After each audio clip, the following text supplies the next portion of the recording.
амансыңбы, ай чырайлуу айымдар? Аман эсен бар болгула баарыңар. Кучак жайып келе жаткан алдыда куттуу болсун 8 мартыңар. Эне деген кандай ыйык керемет.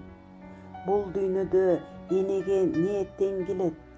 Бүт өмүрүн бала үчүн арнаган, карыса да бала үчүн түйшөлөт.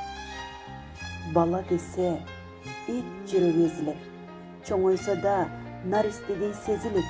Эненин жүрөгүндөй жүрөк барбы? Бала үчүн таман акыт тешилет.